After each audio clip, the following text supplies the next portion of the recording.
Olá, eu queria compartilhar com vocês hoje um vídeo e o tema desse vídeo é a queda do homem. Você conhece Gênesis capítulo 3, onde fala sobre a queda do homem, a tentação do homem e o momento que eles desobedeceram a Deus e caíram e entrou o pecado na humanidade, entrou a desgraça, entrou a morte. Como está a tua vida hoje? Você tem sabedoria para poder discernir quando que algo está tentando a você para você fazer coisas que são erradas, coisas que desagradam o coração de Deus e por consequência você vai ter males em sua vida, as consequências más em sua vida. Você tem essa capacidade, essa inteligência, esse discernimento, sabedoria para conseguir decifrar momentos em que você está sendo tentado, seja pelo seu próprio coração, seja por influências externas de pessoas ou até mesmo de seres espirituais, para fazer aquilo que muitas vezes você sabe que é errado, que Deus já o advertiu, que Deus sabe que não é bom para você, nem para aqueles que estão perto de você, coisas que desagradam a vontade de Deus, o coração de Deus. Rapidamente eu queria fazer essa explanação do pecado, da queda do homem, Adão e Eva, no momento que eles foram tentados e pecaram. Gênesis capítulo 3, do verso 1 ao 7, é onde está exposto esse texto aqui falando da queda, de como aconteceu, como foi tentado, em quais circunstâncias, certo?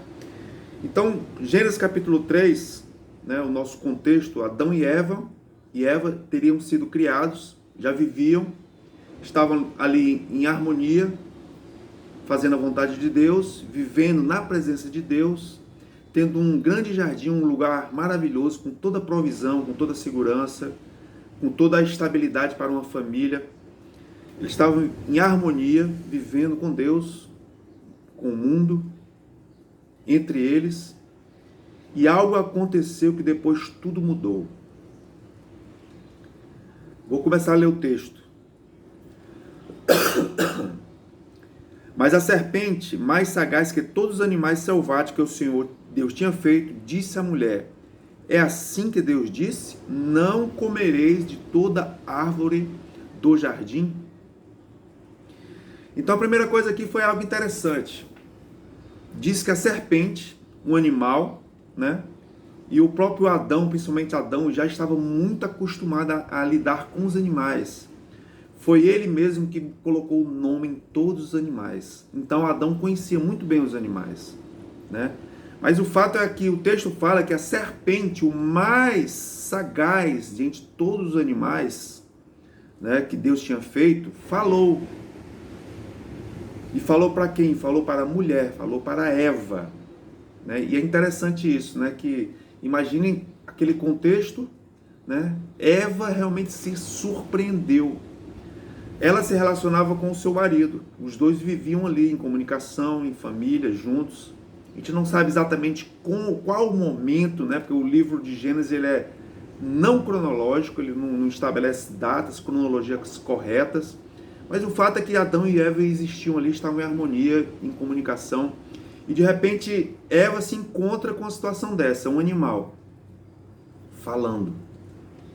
E existe esse detalhe, uma serpente sagaz, falando com Eva. E Eva,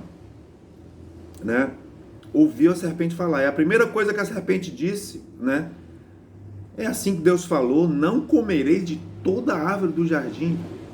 A gente não sabe os detalhes do texto, os meandros do texto, porque realmente o texto ele se deixa falar somente do detalhe da queda. Mas como começou essa conversa, como Eva questionou essa serpente. Mas o que interessa para nós aqui é que a serpente falou, e colocou a pessoa de Deus em jogo nessa discussão. Deus falou, não comereis de toda a árvore do jardim. Então o primeiro detalhe aí é algo muito estranho, uma serpente falando. Segunda coisa, essa serpente colocando já a pessoa de Deus no meio da conversa, já levantando dúvidas ao caráter de Deus, as coisas que Deus fala. A gente pode chamar isso de a serpente buscando uma teologia para discutir com Eva. E ela fala ali uma meia verdade. Deus falou que não era para comer toda a árvore do jardim. Realmente Deus falou alguma coisa relacionada às árvores do jardim e ele falou para não comer uma delas. E a serpente traz essa conversa aí, né? Joga essa conversa. E logo de prontidão, Eva, né, conversa com a serpente, levanta a sua questão teológica, defende o que Deus ensinou. Eva levanta ali a sua teologia a respeito de Deus. Ela, em vez de chamar seu marido, ela, em vez de achar aquilo muito estranho e se abster daquela conversa, não aconteceu. Mas, pelo contrário, ela se deixou envolver-se, né, com essa serpente. E ela, né, respondeu, verso 2, respondeu-lhe a mulher, do fruto das árvores do jardim podemos comer, mas do fruto da árvore que está no meio do jardim, disse Deus, dele não comereis nem tocareis nele, para que não morrais. Então a Eva acerta ali os ponteiros do que a serpente tinha falado. Olha, não falou que não era para comer de todas as árvores, mas era da árvore do meio do jardim que não era para comer, porque se comesse ou tocasse, morreria. E Eva aqui estava também equivocada.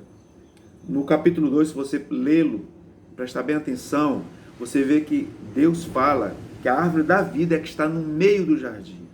E comendo essa árvore vocês vão ter vida, assim como todas as árvores. Mas existia uma exceção, uma árvore que falava e que dava entendimento e que mostrava tanto o bem quanto o mal. E Deus colocou aquela árvore e disse para não comer daquela árvore, porque no dia que comeres e certamente iam morrer. A árvore do conhecimento do bem e do mal. Certamente o homem tinha um conhecimento do bem, né? E Deus fala para não comer daquela árvore, porque aquela árvore ia dar entendimento do bem e do mal. Então a gente chega à conclusão que seria algo que se o homem tocasse, né, ele estaria livre para fazer isso se ele quisesse, com o seu livre-arbítrio, e ele ia absorver não só o conhecimento do mais, mas as duas coisas, conhecer o mal também, ter esse discernimento do bem e do mal. Sabe um pai que tem um filho, uma criança, e tem certas coisas que ele evita que o filho conheça, porque não tem necessidade, e coisas ruins, coisas más, o pai ensina tudo que é bom para o filho, mas o conhecimento do mal ele evita passar para o filho, porque não há necessidade. Existem conhecimentos na nossa vida que seria bom que nós nunca tivéssemos conhecido. São janelas que se abrem, janelas de conhecimento na nossa mente, né, que um dia pela curiosidade, pela influência, pessoas falando, vai lá, experimenta, conhece, né, e pela própria altivez, pelo desejo de dizer que eu conheço, experimentamos certas coisas na vida que seria melhor que nunca tivéssemos tocado, nunca tivéssemos aberto essa janela e deixar esse conhecimento entrar. Porque uma vez aberta a janela de certos conhecimentos, nunca mais, o resto da vida, né, vamos deixar de tê-lo na nossa mente. E existem conhecimentos que são perversos, são maus, né, e vamos ter até o fim da nossa vida esse conhecimento, e por conta de tê-lo, podemos ter também a tentação de tentar usufruir dele, de tocar nele. Então esse foi o intento de Deus, de livrar o homem de conhecer o que não presta, porque não há necessidade. Então Eva faz essa defesa, né, de Deus, da teologia, do conhecimento correto, mas ela erra, né, falando da árvore que está no meio do jardim, que é a árvore da vida, e não a árvore do conhecimento do bem e do mal. E a serpente sagaz, Satanás sagaz, com toda aquela conversa, continua, verso 4. Então a serpente disse à mulher, é certo que não morrerás. Então a serpente, nesse momento, ela bota uma dúvida ali. vai morrer não, é certo, não morre. E de repente naquele contexto, né, quem sabe a serpente, um animal ali que era um simples animal, agora estava falando, de repente aquela serpente a levou, né, ali para perto, para a árvore do conhecimento do bem e do mal, estava ali comendo, e de uma certa forma provando a ela, não morrerás, colocando em xeque a palavra de Deus, o caráter de Deus. Não morrerás, Deus está mentindo. Está vendo aqui uma serpente falando e comendo dessa árvore? Não morrerás. O plano astuto do diabo, desde essa época, desde o começo de tudo e até hoje, é sempre colocar em dúvida o caráter de Deus, a pessoa de Deus, a sua palavra, colocar em xeque. E por muitas vezes o nosso escorregar, né, a nossa desobediência está ligada a duvidar de Deus, achar que Deus não é bom, que Deus está mentindo, que Deus é egoísta, que Deus não está nem aí, que Deus não é pai. E por falta de termos um reto entendimento de Deus, do conhecimento de Deus, que Deus é bom, nós podemos estar suscetíveis a cair em tentações tipo essa, né, que vem falando que Deus não é bom, que Deus é mentiroso, etc, etc. Quantas vezes Satanás, né, naquela época ele usou o mais astuto dos animais. Hoje ele não precisa usar animais, ele usa o que tem de melhor na criação, que é o próprio homem, para tentar o homem. Ele influencia o homem para desviar o outro homem. Quantas vezes nós podemos estar ouvindo vozes de pessoas que vêm diretamente do inferno, ou então vozes que vêm de espíritos que tentam, né, corromper a nossa mente, o nosso coração e colocar dúvida a respeito do caráter de Deus. Então a serpente falou para Eva, não morrerás. E continuando no verso 5, porque Deus sabe num dia que dele comer, se vos abrirão os olhos, e como Deus sereis conhecedores do bem e do mal. Você vê que realmente a serpente coloca em dúvida a pessoa de Deus. Deus sabe que no dia que comer os vossos olhos se abrirão e sereis como Deus, igual a Deus, conhecedores do bem e do mal. O homem realmente ele é tentado pelo poder do conhecimento, poder de saber. Dizem, né, que conhecer, sabedoria, conhecimento é poder. Quem detém o conhecimento, a inteligência, a sabedoria, a dianteira nessas coisas tem poder. E ter poder é manipular, é governar, é ser Deus. O homem é tentado, muito tentado nessa área do conhecimento, né, de querer ser como Deus, conhecer. E foi aí que Satanás tentou Eva. Vocês serão como Deus. O próprio Satanás, ele foi criado, a Bíblia diz que ele era um querubim, um príncipe da guarda, da adoração, do louvor. Ele era alto. E em um certo momento ele tentou ser igual a Deus. Ele invejou Deus. E é por isso que ele caiu, né? E a Bíblia diz que ele levou uma terça parte de todos os anjos. Após isso, Deus fez a criação da humanidade.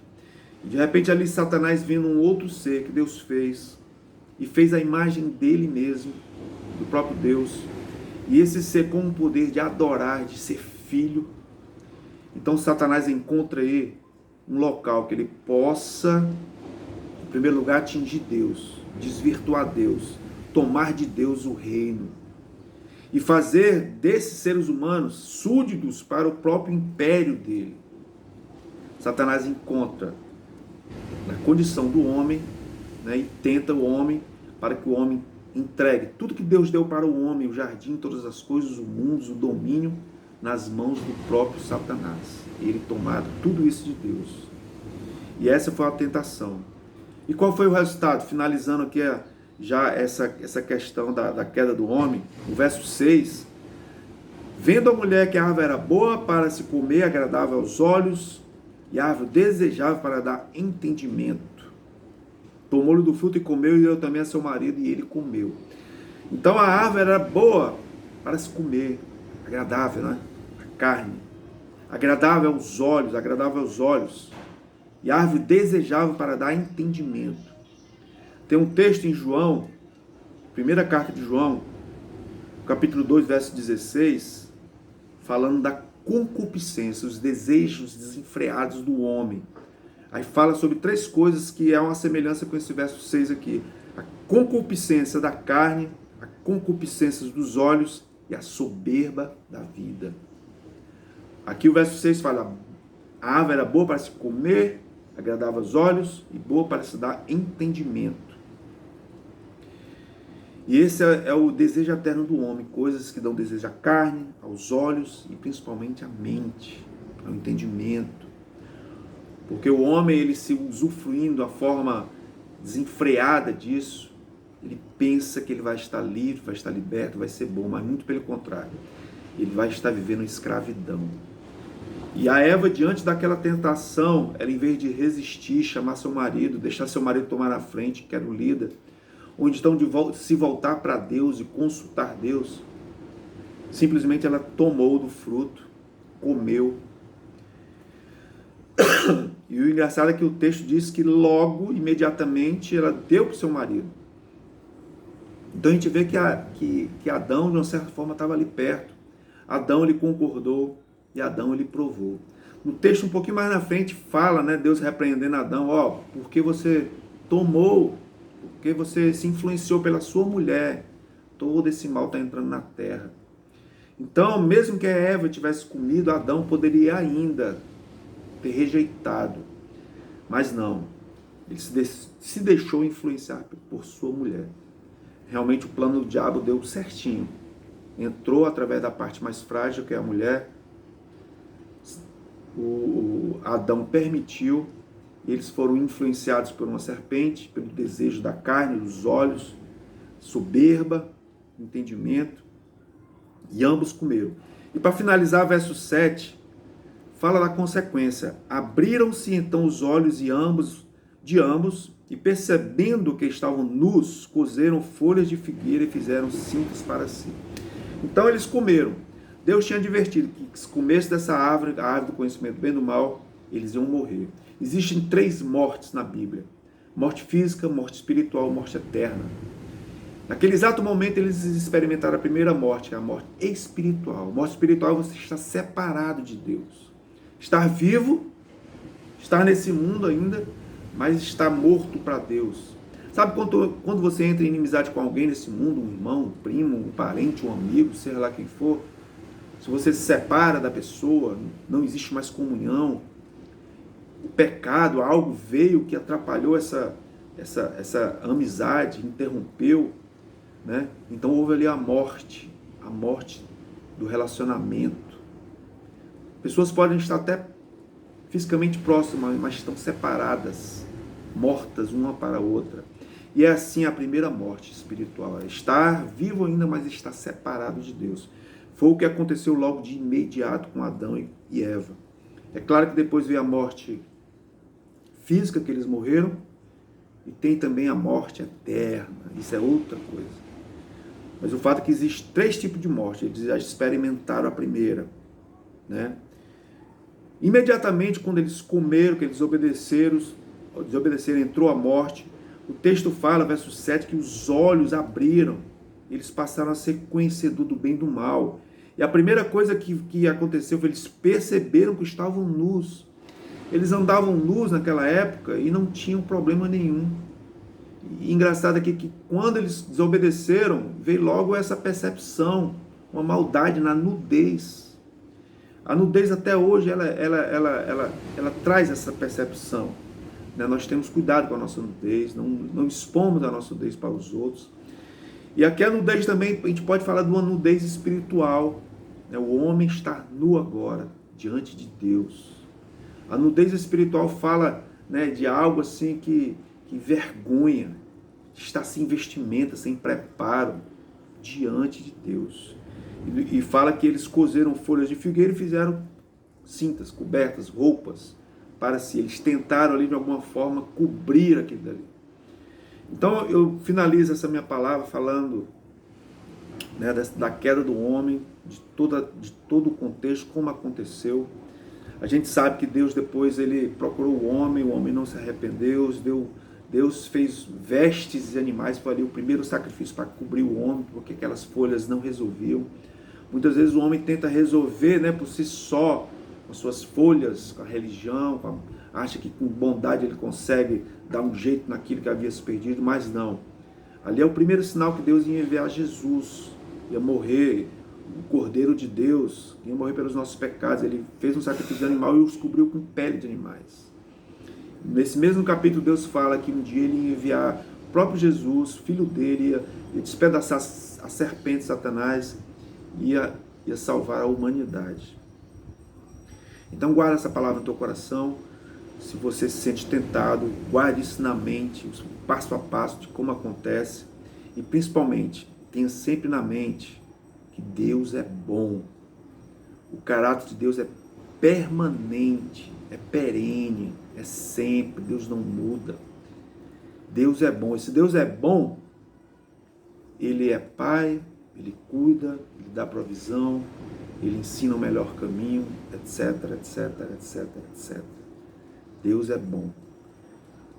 Não perca essa visão de Deus, acredite. Mesmo que possa lhe faltar comida, trabalho, saúde, mesmo que as calamidades nos assustem, o homem mau, a perversidade, a maldade, Deus é bom.